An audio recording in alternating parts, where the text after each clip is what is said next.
वर्ष पहले ही हो गया था। इसलिए आज आप हमारी ये बात ज़रूर ध्यान से सुनिएगा, क्योंकि जो आज आपके दिमाग में चल रहा है वो डॉक्टर भीमराव अंबेडकर के दिमाग में 77 साल पहले चल रहा था। वर्ष 1945 में आज़ादी से 2 साल पहले उन्होंने एक पुस्तक लिखी थी जिसका नाम था पाकिस्तान और भारत का विभाजन। पुस्तक आपकी स्क्रीन पर है।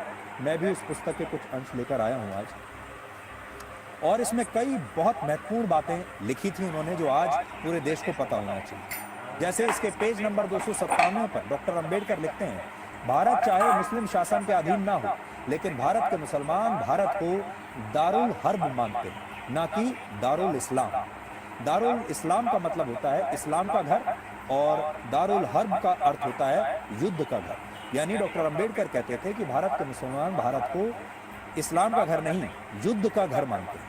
इस्लामिक सिद्धांतों के अनुसार उन जिहाद की घोषणा करना पूरी तरह न्याय संगत है। और इसी पुस्तक में अंबेडकर लिखते हैं कि भारत के मुसलमान सिर्फ जिहाद की घोषणा ही नहीं कर सकते, बल्कि उसकी सफलता के लिए विदेशी इस्लामिक ताकतों की मदद भी ले सकते हैं। और अगर विदेशी मुस्लिम ताकतें जिहाद की घोषणा करना चाहती हैं तो इसमें भारत के मुसलमान उनकी सहायता भी कर सकते हैं।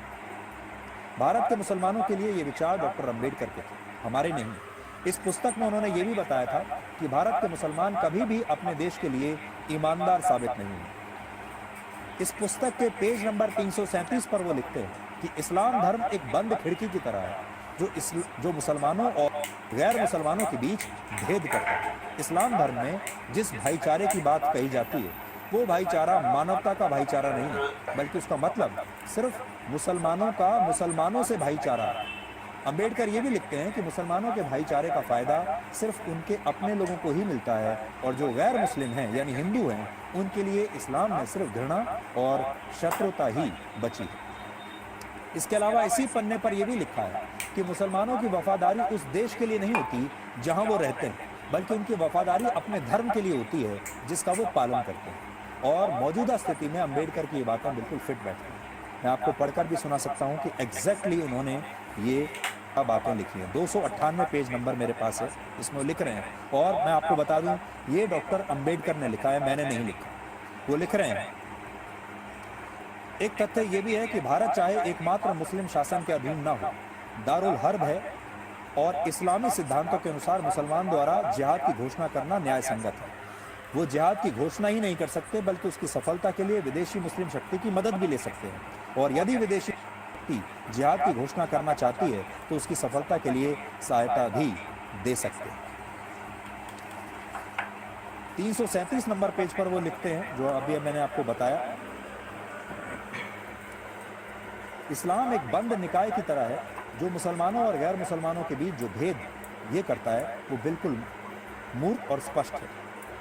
और वो आगे इसके बारे में लिख रहे हैं कि इस्लाम का दूसरा गुण ये है कि ये सामाजिक स्वशासन की एक पद्धति है और स्थानीय स्वशासन से मेल नहीं खाता, क्योंकि मुसलमानों की निष्ठा जिस देश में वो रहते हैं उसके प्रति नहीं होती, बल्कि वो उस विश्वास पर निर्भर करती है जिसका कि वो हिस्सा है।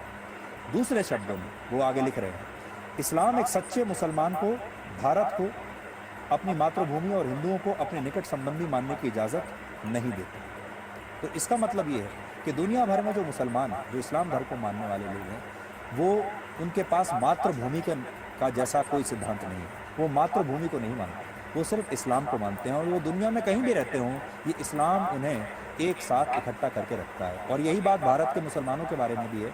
वो शायद इसे अपनी मातृभूमि नहीं मानते, और हमसे हज़ारों मीटर दूर जो दूसरे मुसलमान बैठे हैं उन्हें अपना भाई समझते हैं। तो ये इतिहास है, ये सिद्धांत है, और इसीलिए हमने आपको ये कहा कि अब ये एक धर्म युद्ध बन चुका है, क्योंकि जो कुछ इस्लामिक देश भारत के खिलाफ कर रहे हैं वो सब कुछ धर्म के आधार पर है, वो तर्क के आधार पर नहीं, वो लोकतंत्र के आधार पर नहीं है, वो अभिव्यक्ति की आज़ादी के नाम पर नहीं है।